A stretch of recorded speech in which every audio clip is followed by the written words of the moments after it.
Bismillahirrahmanirrahim. Assalamualaikum warahmatullahi wabarakatuh. Kali ini nama saya Bayaki Mutarom, semester 3, jurusan Hukum Tata Negara Fakultas Siasa. Saya ingin menjelaskan apa itu arti dari HAM. HAM adalah hak asasi manusia, dan banyak sekali macam-macam HAM yang ada di Indonesia.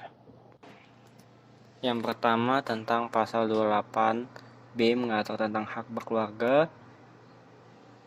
Yang kedua tentang pasal 28A mengatur tentang hak hidup. Yang ketiga pasal 28C mengatur tentang hak memperoleh pendidikan.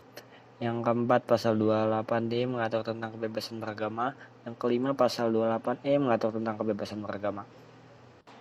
Dalam sebuah hak asasi manusia, menurut definisi para ahli mengatakan, hak asasi manusia adalah hak-hak yang dasar dimiliki setiap pribadi manusia yang telah lahir di muka bumi ini sebagai sebuah anugerah Tuhan yang diberi.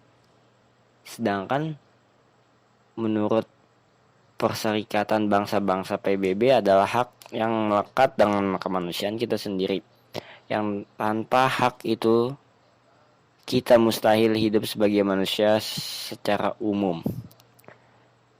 Hak asasi manusia sering sekali terdengar di telinga kita tentang pelanggaran-pelanggaran HAM yang membuat kita prihatin tentang sebuah yang terjadi, sehingga perlunya kita tahu lebih jelas tentang hak asasi manusia seperti di bawah ini. Bukan berarti bahwa perwujudan hak asasi manusia dapat dilaksanakan secara mutlak, karena dapat melanggar hak asasi manusia orang lain, memperjuangkan hak asasi sendiri, mengabaikan hak orang lain, dan memberi yang orang lain merupakan tindakan yang tidak manusiawi. Kita wajib menyadari bahwa hak-hak asasi kita selalu berbatasan dengan hak-hak asasi orang lain. Karena itulah ketaatan terhadap aturan menjadi penting. Menurut para ahli,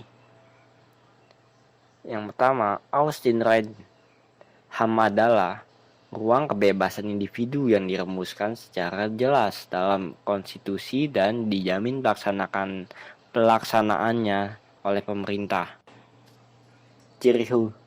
Ada banyak sekali ciri khusus hak asasi manusia. Hak asasi manusia memiliki ciri khusus jika dibandingkan dengan hak yang lain. Ciri khusus hak asasi manusia sebagai berikut: tidak dapat dicabut, artinya hak asasi manusia tidak dapat dihilangkan atau diserahkan. Yang kedua, tidak dapat dibagi, artinya semua orang berhak mendapatkan semua hak, apakah hak sipil dan politik atau hak ekonomi, sosial, dan budaya. Hak hakiki artinya hak asasi manusia adalah hak asasi manusia umat manusia yang sudah sejak lahir. Yang keempat, universal artinya hak asasi manusia berlaku untuk semua orang tanpa memandang status, suku, bangsa, gender, atau perbedaan lainnya. Persamaan adalah salah satu dari ide-ide hak asasi manusia yang mendasarnya. Sekian dari saya bisa menyampaikan segitu. Kalau misalnya ada kata-kata yang kurang mengenakan dalam hati, mohon maaf, tanpa disengaja maupun tidak disengaja. Wassalamualaikum warahmatullahi wabarakatuh.